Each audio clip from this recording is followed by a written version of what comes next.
नमस्कार, आप देख रहे हैं त्वरित आवाज और मैं बिमलेश गुप्ता। संभल हिंसा के बाद इलाके में गरजा योगी जी का बुलडोजर, दुकानों के अंदर था बिजली का खंभा, बुलडोजर से हुआ जमी दोष। उत्तर प्रदेश के संभल में हिंसा के बाद अब सामान्य स्थिति की ओर लौटते हुए प्रशासन ने हालात को नियंत्रण में लाने के लिए कड़े कदम उठाए हैं। आइए जानते हैं क्या है पूरा घटनाक्रम। संभल के नकासा थाना इलाका के दीपा सराय चौक पर एक बिजली के खंभे को दुकान के अंदर अवैध रूप से कब्जा कर लिया गया था, जिसे प्रशासन के निर्देश पर बुलडोजर एक्शन के जरिए कब्जा मुक्त कराया गया। इस मामले में संभल के एसपी ने अपना बयान दिया है और उन्होंने बताया है कि 13 से 14 करोड़ रुपए प्रतिमाह की बिजली इस इलाके में चोरी हो रही थी और उस बिजली चोरी को पकड़ा भी गया। और ये भी सुना जा रहा है कि बिजली विभाग को अपनी जगह सही ट्रांसफार्मर स्थापित करने के निर्देश दिए हैं और दोनों विभागों से अवैध कब्जा हटाने को कहा गया है। आज की इस कार्रवाई के बाद से क्षेत्र में सामान्य स्थिति बनने की उम्मीद जताई जा रही है। पुलिस और प्रशासन लगातार इस इलाके पर नजर बनाए हुए हैं। संभल में हालात अब धीरे धीरे सामान्य हो रहे हैं, लेकिन प्रशासन और स्थानीय लोग इस स्थिति को पूरी तरह नियंत्रण में लाने के लिए प्रयासरत हैं, लेकिन कहीं कहीं पे नारेबाजी भी हो रही है। तो ये थी संभल की बड़ी खबर। ऐसी ताजा खबरों के लिए जुड़े रहिए त्वरित आवाज के साथ। नमस्कार।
मालूम है हम निशाने पे हैं, चलती बंदूक के हम दहाने पे हैं, चलती बंदूक के हम दहाने पे हैं। हमको मालूम है हम निशाने पे हैं, हमको मालूम है हम निशाने पे हैं। जुल्म है मुक़्तदिर जुल्म मगरूर है, जुल्म है मुक़्तदिर जुल्म मगरूर है, महवे ताकत जफ़ाओं पे मामूर है, हम भी अपना जिगर आज़माने पे हैं।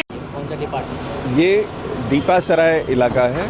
अभी मुझे सूचना मिली कि डीएम साहब एसपी साहब आए हुए हैं, तो मैं उसी के लिए आया हुआ था यहाँ पे। तो साथ में ये पोल देखा गया, ये पोल इन लोगों ने मकान के अंदर डाइजेस्ट कर लिया था, उसे फ्री कराया गया है। और कुछ लोग जो है यहाँ बगैर कनेक्शन के भी डायरेक्ट जो चोरी से चला रहे हैं, उन लोग की जांच की जा रही है। 1 मीटर पुराना मैकेनिकल मीटर घर के अंदर था, उसे बाहर निकाला जा रहा है। ये सब सारी कार्यवाही चल रही है। ये जो मीटर मिले हैं, ये कितना साल पहले बंद हो गया था, किस तरह से? मैकेनिकल मीटर को विभाग द्वारा मुझे जहाँ तक याद है 15-20 साल पहले ही आदेश कर दिए गए थे कि वो नहीं लगाए जाएंगे।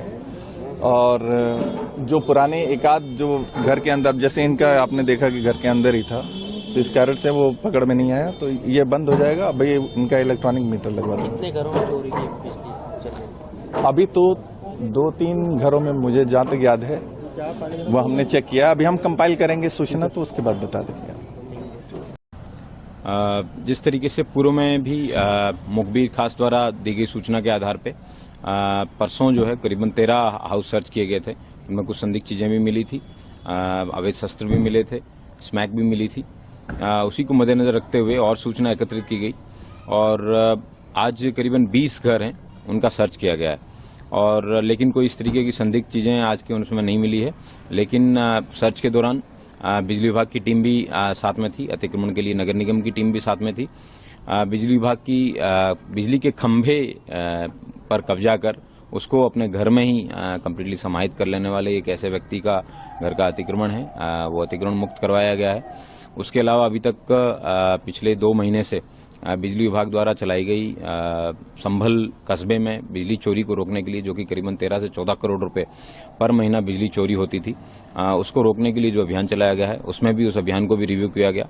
और पीएसी है वो परमानेंट तरीके से उनको सहयोगार्थ दी गई है, ताकि जितने भी जो कटिया तार डाल के इस तरीके की चोरी करते हैं उसको रोका जाए। और जो क्षेत्र जहाँ पे विभिन्न कारणों से बिजली विभाग के लोग भी जाने से कतराते थे, डरते थे, उनका भी मनोबल बढ़ाने के लिए पुलिस और प्रशासन के लोग हैं वो समय समय पे जाते रहेंगे। इसी आश्वासन के मद्देनजर ये कार्रवाई की गई और मैं उम्मीद करता हूं कि जो सरकार का जो मुलाजिम है, जो भी व्यक्ति है, वो बिना किसी भय के जनपद संभल में कहीं भी व्यक्ति जाके कोई भी इलीगल एक्टिविटी है उसको रोकने का कार्रवाई करेगा। Thank you.